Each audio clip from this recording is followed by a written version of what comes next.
Hello, welcome back to the channel and to our continued playthrough of Car Dealer Simulator. We're playing this on the PS5, capturing it in real time. I started off with episodes, some with commentary, somewhere it was just a play along, and I'm just going to upload videos sporadically now. And again, yeah, when there's kind of key changes, I'll do a little bit of commentary over the top. So I finally managed, if we just stop here, to locate one of the wrecks, which you can see is on the dolly there, or the tow hitch as we would call it in the UK, and that is located just very close to our dealership actually, so this caravan park here. So whilst you won't see it on your world map, so when you press R1 and go to the map, those wrecks won't appear on there. On the mini-map, it will be an orange icon, so we can probably see one. We look on the mini-map now, just to the right, the bottom right, there's an orange marker there. I think that's going to be the other wreck that we couldn't find. I think I might have recorded that in a previous video where I did a bit of a drive around and just couldn't seem to find it. So they are completely rusted, as you can see on the back here. They won't be drivable, and so you will need your pickup and your tow hitch. You can see that I've done a bit of work to the old truck there, just to give it some visual improvements.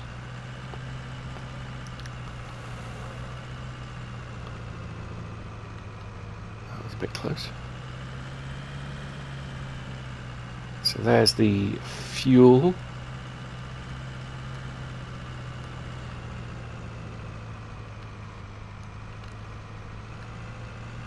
To refill our truck. So it's not too far away from the dealership, as you can see. We'll hang a right here. And what we're going to need to do is, although these aren't drivable, you can actually sell them at your dealership. So what we're going to be doing is we're going to be doing some bodywork stuff. We're going to give it a wash. I can't remember if we've yet purchased the car wash. We'll soon find out. I seem to have two. We have two PS5s in our house, and so I think I've got two different play sessions going somehow, rather than one following on from the other. So let's head into the office. We should be able to hopefully upgrade the premises now. So we needed 15,000 to be able to get the car wash. So if we head over to upgrades, car wash, so we already upgraded the mechanical workshop to a level 1.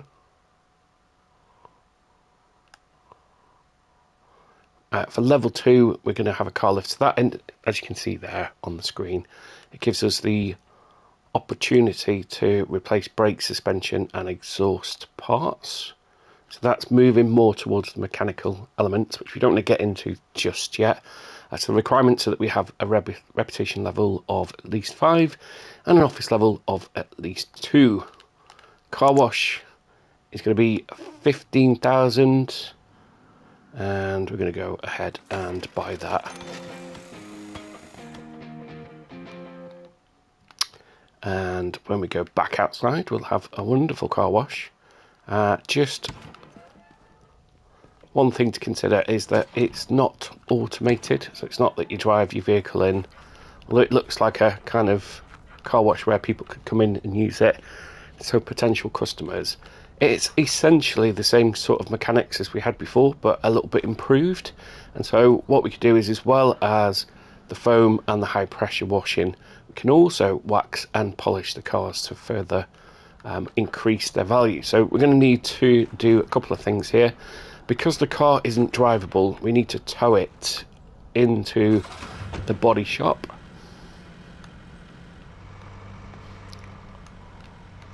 And then we're going to have to remove it from the hitch.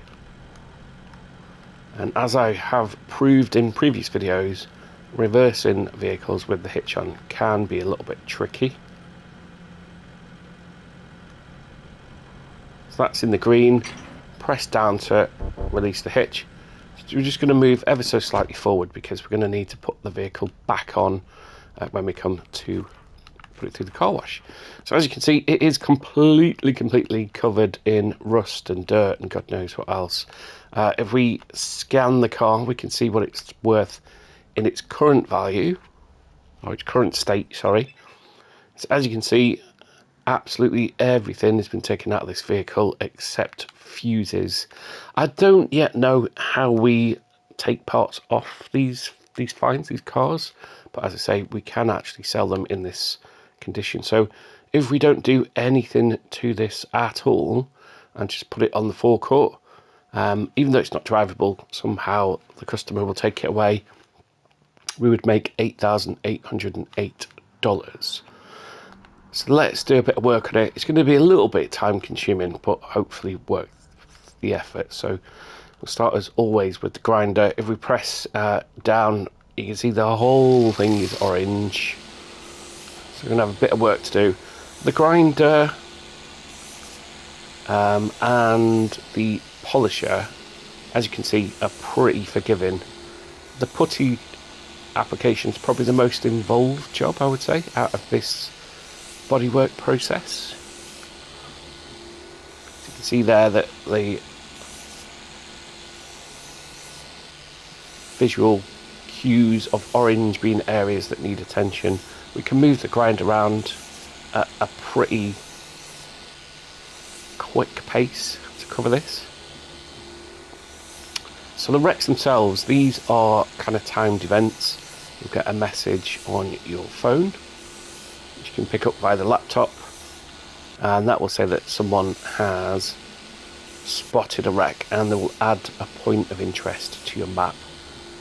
As we saw, that isn't on the kind of main world map, it's going to be on your mini world map. So head as close as you can to the bottom of the pin that you can see.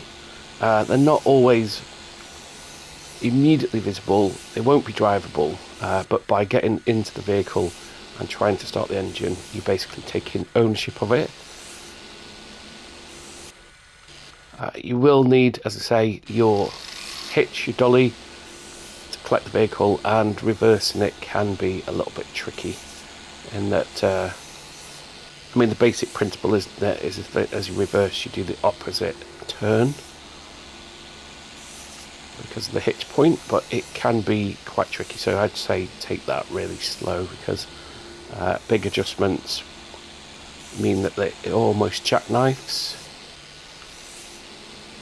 So we've already done two kind of panels. As always with all the game's mechanics, it doesn't have to be perfect. We can tackle the majority of the areas. Get a nice little progress bar down there. Whilst I was playing off camera as well, I did put some of the music back on, and it's a nice little touch actually that they've got radio stations. So they've got, I think, 4 different options.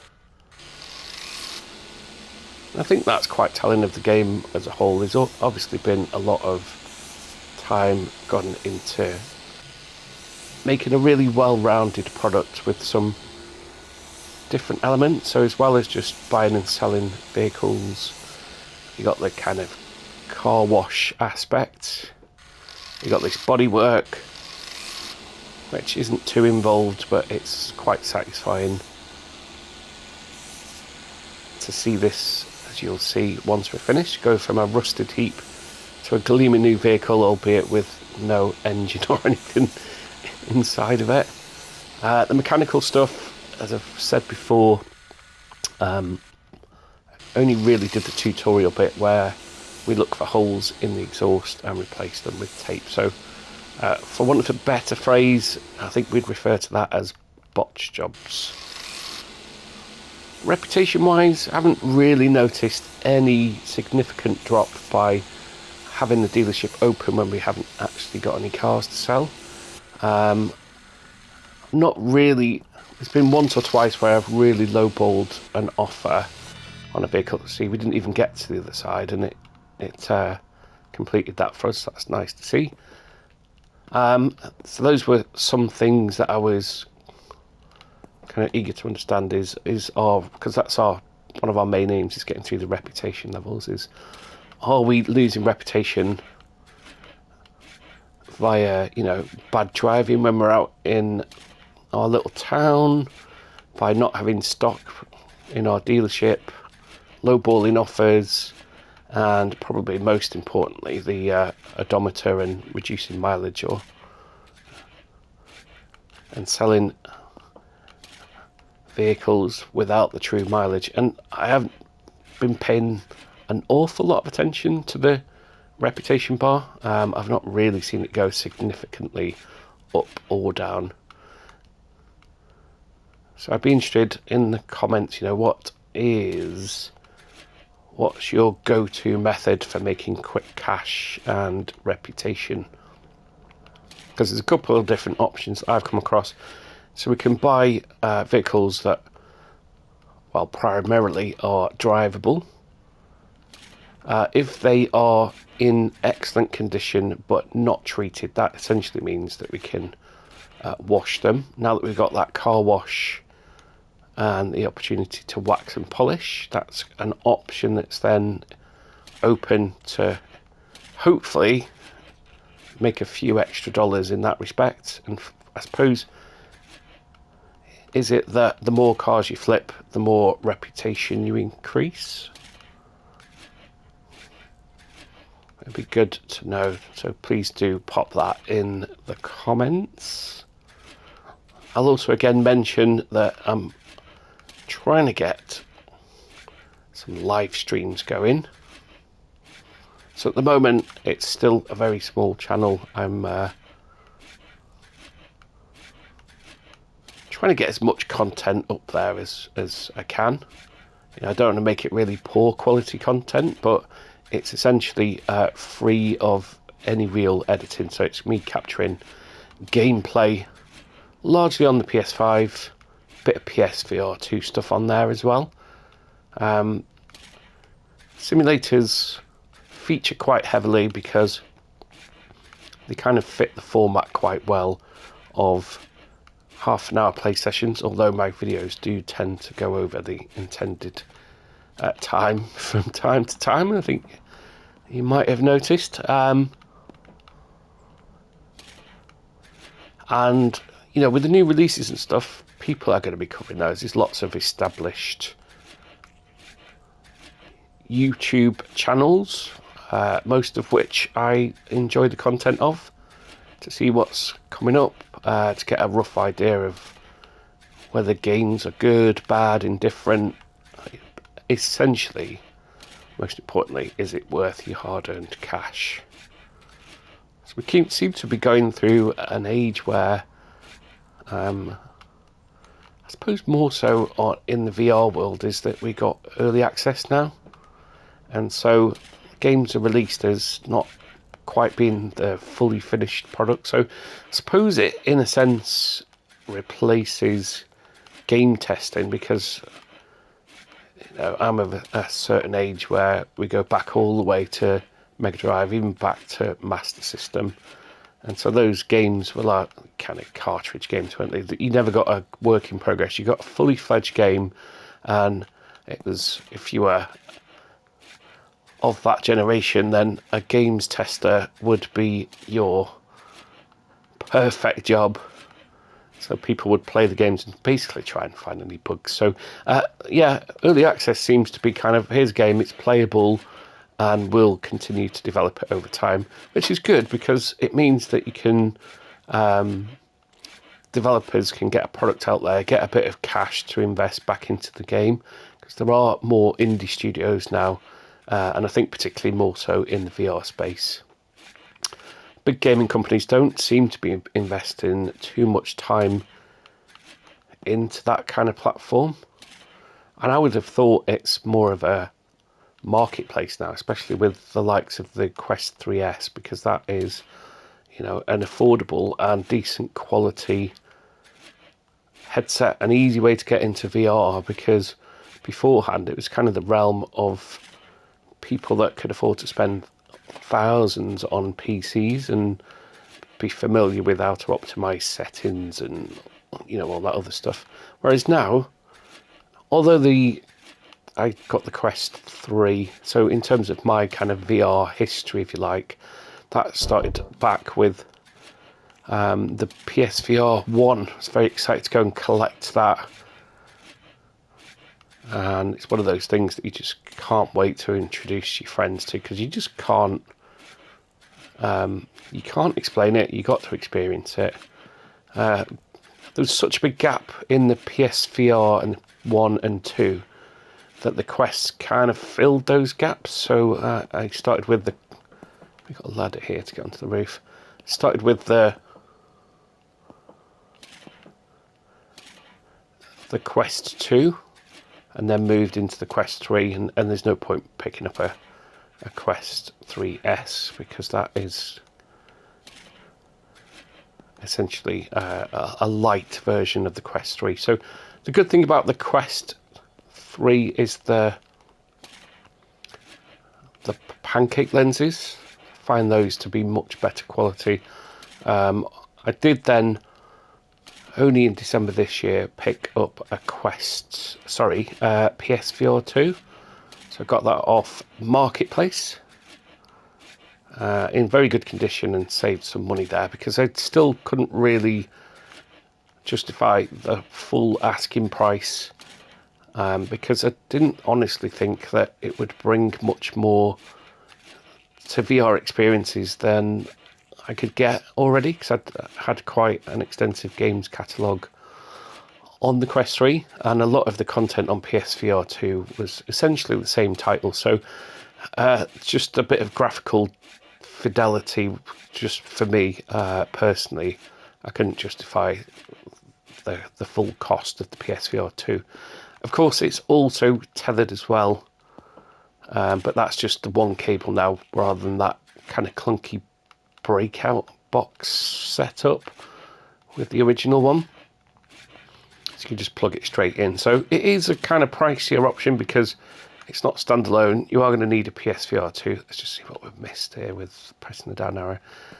So if it's a setup from scratch, then yeah, potentially a very expensive way into VR. And so what I found is with the PSVR 2, it was further into its life cycle, so we had some, what you'd probably determine as AAA games that were already on heavy discount. And they're just much more polished and in-depth games. A lot of the content on standalone headsets I would describe as kind of not experiences, but it would be kind of deemed good if you got 6 to 8 hours of gameplay out of a title. Obviously, not really any of them on that platform were kind of full price PlayStation type costs. So now we've got back into the cycle of games being 60, 70, 80 pounds, whereas the top titles on the Quest 3, they did start edging towards that, so that the likes of Batman, which is probably the standout game on that platform for me, it seemed like that was picking up, and then we got some really terrible ports. So Hitman is one of the few games that I was so looking forward to picking up and just didn't, purely because of the reviews. So I usually look at reviews as a bit of guidance. Some people would have big expectations and put negative comments on there, but they were so poor, so poor, that I didn't even pick it up. So World of Assassination on PSVR 2. I know I'm going a bit off topic here, but I'm talking about the channel rather than just how I'm sanding the vehicle at the moment. We will get back to this game as we go through. But yes, World of Assassination is incredible. You do have to pay a little bit extra for the VR support or the VR option, but they are kind of really detailed sandbox environments where, as well as doing the missions, there's so much you can do. Particularly on the Italian one, I just found myself kind of wandering around the beach area. Probably the standout game for me has been No Man's Sky. I've got some content on the channel for that. It's actually one of the better performing videos, is me doing just a simple spacewalk. What have we missed? Let's get some orange on here. It's probably most of the roof. We're crouched to get down here. It is so expansive. I just can't. They're like procedurally driven environments, and I spent hours just base building in these kind of wonderful environments that you can only really truly appreciate in VR. Excuse me. And then, of course, the Resident Evil games. So I'd already played Resident Evil 7 on the PSVR 1, which, even with quite a significant screen door effect, it was just incredible to play. The sense of immersion, although I'd already played it on the flat screen, so there wasn't any kind of true jump scares. Same with Village. Excuse me. I'd played Village on flat, 'cause I do like the Resident Evil games. They had a real return to form with those kind of reboots, with the Biohazard game being probably the first one in that series. They've done quite a few remakes as well since, so I'd played Resident Evil 4 on Quest 3. Obviously the graphics there are not great, but the playability was excellent, because that was one of the really a game that I really enjoyed back in the day. And Village played in flat, completed in flat, and I'm currently in a playthrough in VR, which is just incredible. And last but by no means least, and I've mentioned No Man's Sky being a standout for me, just because of my preferences, but Gran Turismo in virtual reality, if you can get your hands on a steering rig, which again I got kind of cheap off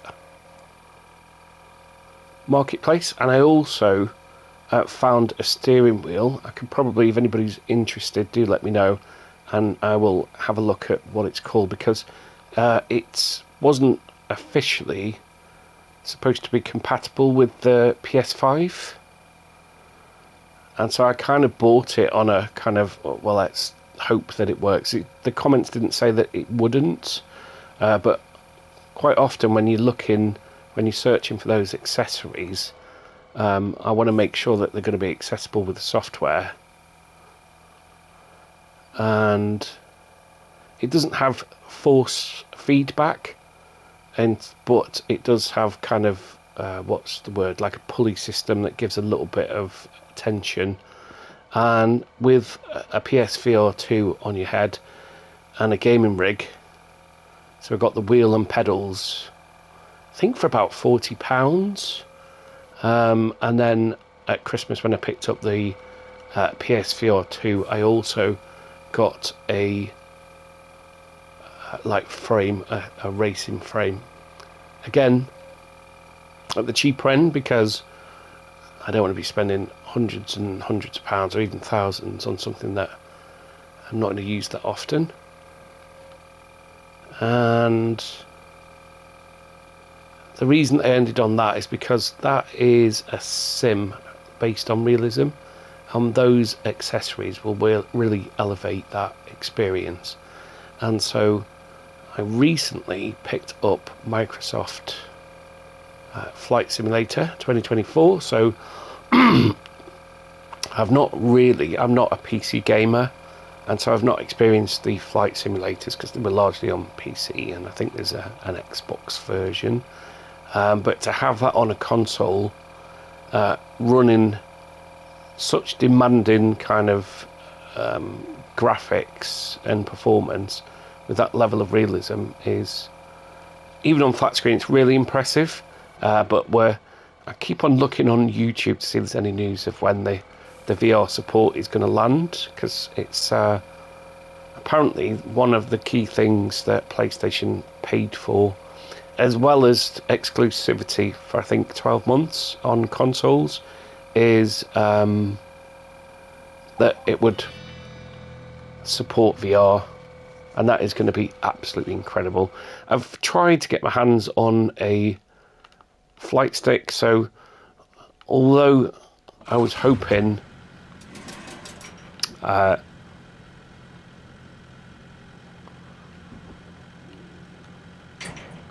we go, we hitched on. I was hoping that there would be, again, some of the older versions that you could pick up and save yourself some money. So the Thrustmaster HOTUS 4 is the officially supported flight stick, and they are rare as rabbit's teeth. There's the...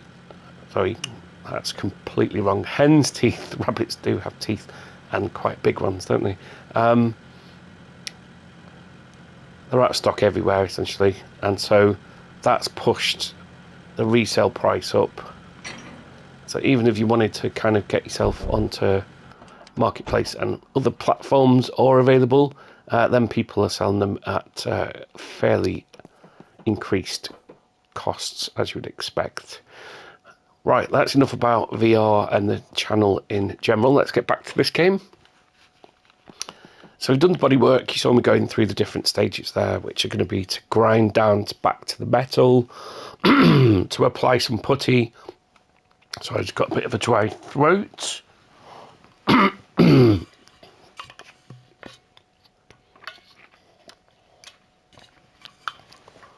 See if that helps. There we go. Yes, where were we? So we grind back to the metal. We then apply some putty, we sand that, and then we spray. So let's have a little look with our scanner. How much value that added. So we're now up to 12,617. So that was at 8,800.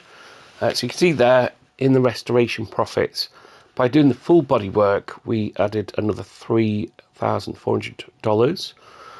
We can then now get an extra $408 for washing, and we'll see what we can get for polishing and waxing.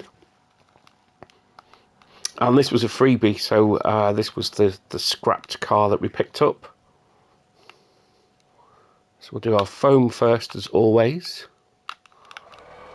We've got a ladder here as well, a step ladder.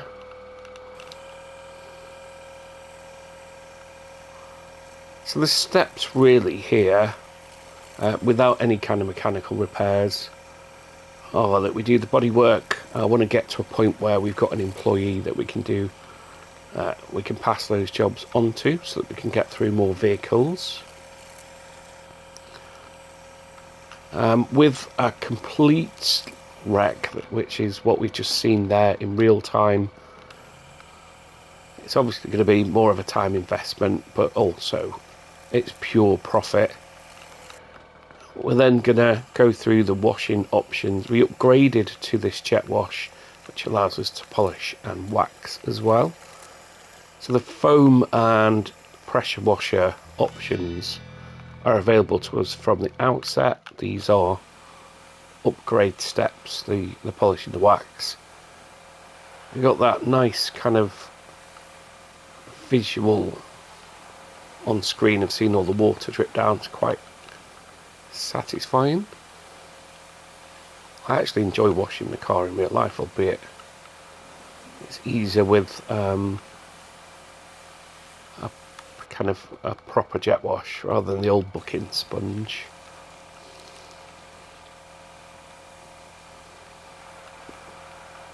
Okay. And as you can see, we can go round this at a pretty good pace, and we've got that autofill once we reach a kind of set percentage. I like this approach of getting on the ladder and doing the roof and the side that we can see, and potentially the bonnet all in one go. You can press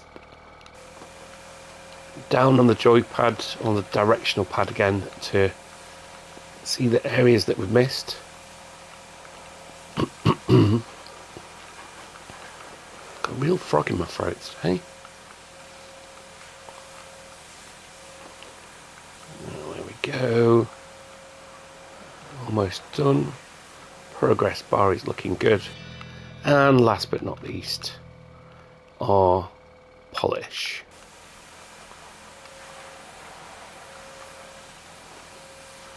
We'll then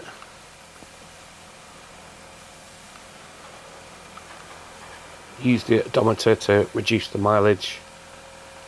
And again, as I always say, this is not something we would do in real life. It is legal.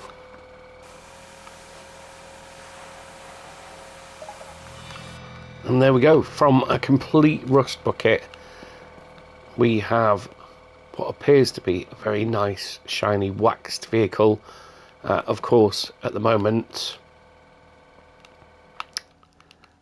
it's basically a shell of a car. You don't have anything in red. It's not installed, so we've got no brake discs, we've got no calipers, we've got one brake disc at 10%. The only thing really working is the fuses. The engine's at 6%, so there is an engine in there, but it's going to be undrivable. So let's get this back on the trailer. So we need to press down to make sure that the ramps are extended. As soon as we're there or thereabouts, we'll get the car on there. And we are currently at excuse me, just try and clear my throat once and for all. We're just about 5 o'clock in the morning here, so by the time we've taken some nice pictures and got this listed, we should have some custom after we've made a bit of a meal of driving here. We just need to see that that's in green. Oh, actually we need to release, so press down to release that, and we'll take the truck back into the dealership, ready for our next job.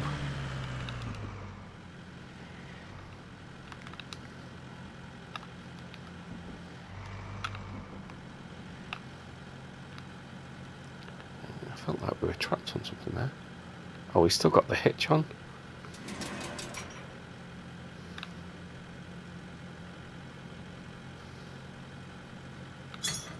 Right, so up there to get rid of that. That's why it felt like we were a bit trapped there. Oops. Okay. So as always, we need to take some pictures to get this listed. That lovely scenery in the background. Morning is on its way. So we want to make sure all these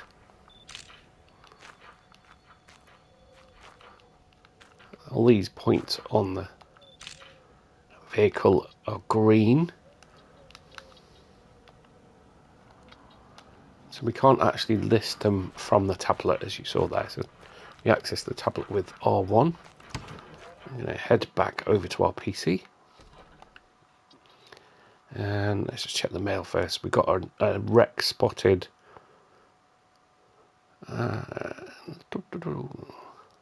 In the gas station. That's the one we picked up, so let's go ahead and get that.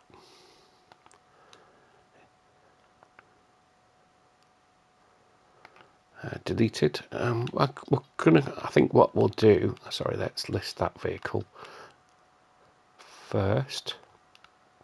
We'll go and have another look for that other wreck, and basically I'm going to repeat the process just to try and get some cash built up,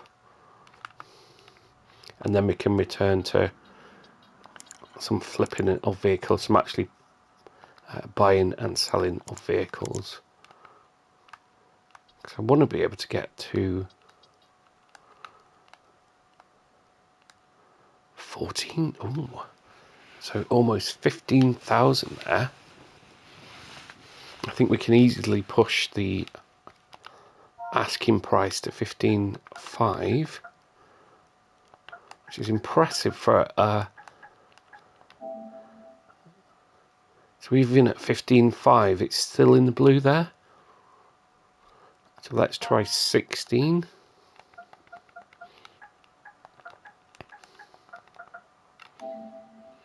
Still in the blue. 16.5. Wow. So the wreck's really worth picking up, as we can see here. We've got a clean plates bonus as well. Do I dare go up to 17,000? I've just listed it. I pressed the wrong button. Can we edit? Yeah.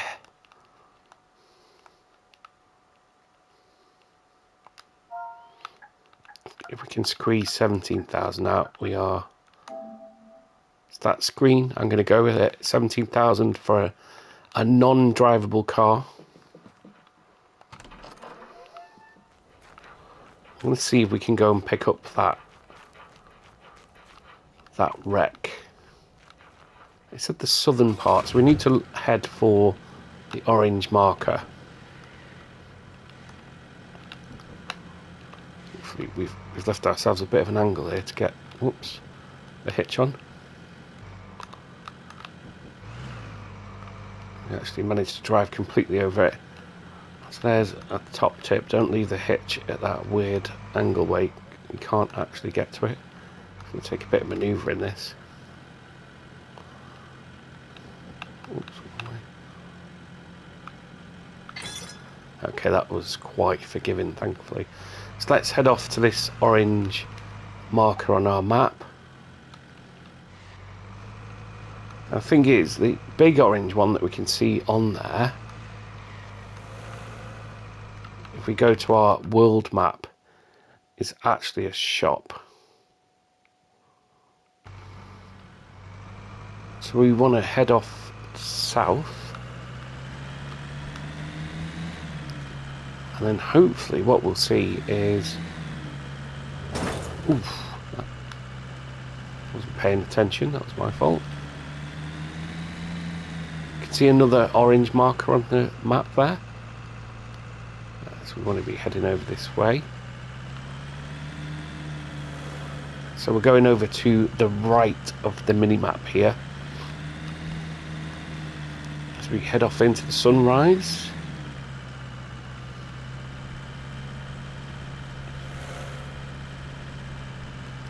So I suppose some nice to haves, in my opinion, would be the ability to set waypoints on the map.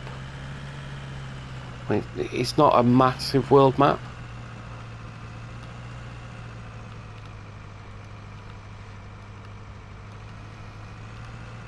As you can probably see. But with my legendarily bad sense of direction,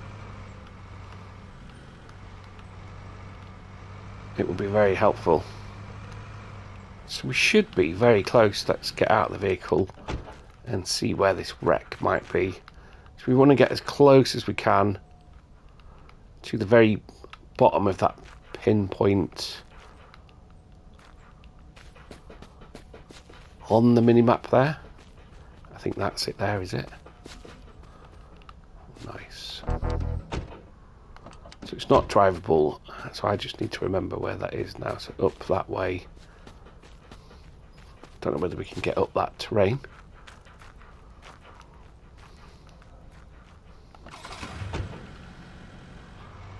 So yeah, if the wrecks are added to your map, get as close as you can to the pin at the bottom there.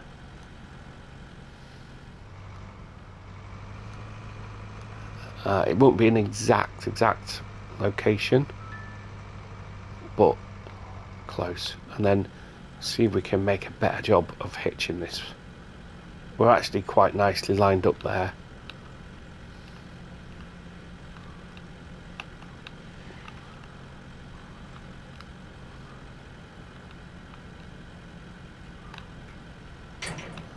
Ooh, thank goodness it's that forgiving, because that was a very dodgy angle. So again, let's get this back to the workshop. Probably going to be into quite a lengthy video if I record that in this episode, so we'll probably do that separately. We need to head off back into town.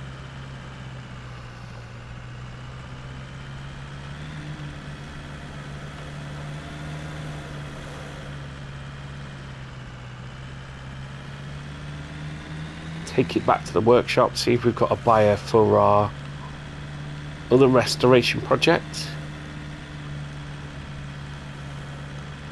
So to, I suppose, complete this game and get all of those trophy cars, there's a number of hours work involved here, because they all have to be at 100% in all areas for you to be able to convert them into trophies.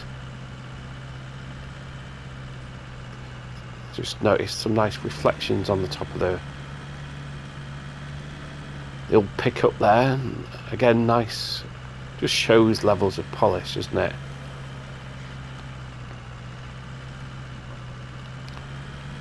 So we need to get this into the body shop. It doesn't really matter which way around you do this. You can wash the vehicle and then do the bodywork. It doesn't seem to, oddly, to kind of affect it. I say oddly, I'm only talking about in terms of real life.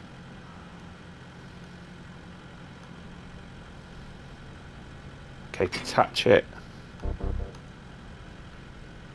And we can get out the vehicle. So this one has definitely seen better days. It looks all lopsided, so I imagine half the suspension's gone. But we're not going to be doing anything mechanical with this.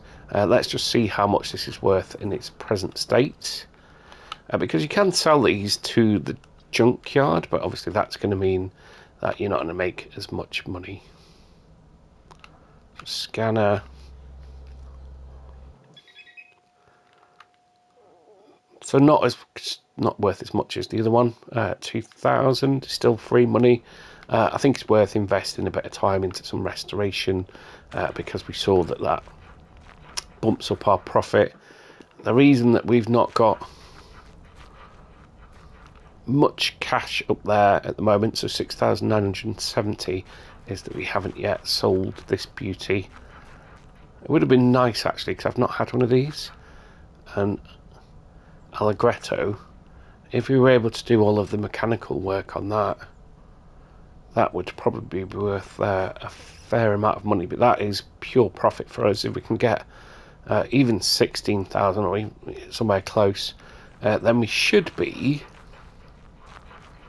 at a point where we can do our next upgrade. Let's go and have a look at what is next in line.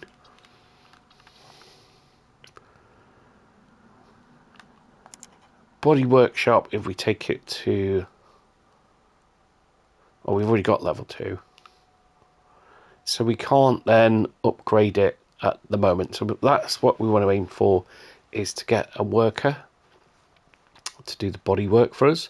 And we need a reputation level of 6, but we also need office level 2. So our office level at the moment is 2. What's our reputation at? Level 5, about halfway through.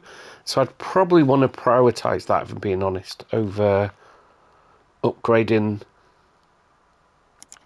the mechanical workshop, because we can't then get staff there. But I'm just holding back on the mechanical stuff just for now, because it's going to be a little bit more involved. We can get a gas pump. So we need a reputation level of at least 3. So we could do that now. It's going to cost us 10,000. Again, this isn't a kind of gas station where people are going to come along and pay for our gas, or petrol as we would call it. It just means that we can just fill our vehicles. And I have seen so my partner, she's also playing the game. She's on a playthrough and she's ahead of me. So she did unlock the gas pump, and that means that you have an underground tank, but you also then have to save up for a trailer, which I think was like $70,000. Sorry, trailer. What I mean is the big fuel containers. And so I don't know whether that then means that you can sell gas. So that'll be interesting. That'll be another dynamic to add. It's got many strings to its bow, this game. And actually, rather than falling into the trap of trying to do a lot of things and not doing them very well, have I closed the shop? That's why nobody's coming.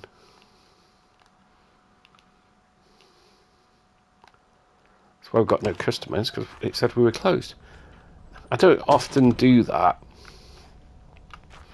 I just wanted to see whether closing the shop while we had no stock to sell would mean that we didn't lose reputational points. So hopefully we'll get a buyer quite soon.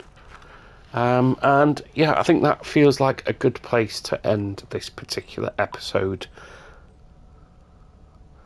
As I have mentioned probably more than once as well, I'm trying to get to 50 subscribers, only because I want to be able to try and live stream, because it's a growing channel, and I do enjoy making the content, because I'm basically just playing the game and recording it, so it's no great hardship to then upload it onto YouTube. But as you can imagine, it is quite rewarding to see that people are watching your videos, and when people take the time out of the day to add comments and things, it really does help as well. So the subscribe button is free. It takes just a second, and I can then potentially get into some live streams. And yeah, I'm just trying to build up the channel at the moment, so there's lots of content on there in different formats. Hopefully there's something for you on there, and I will see you in a future video, hopefully.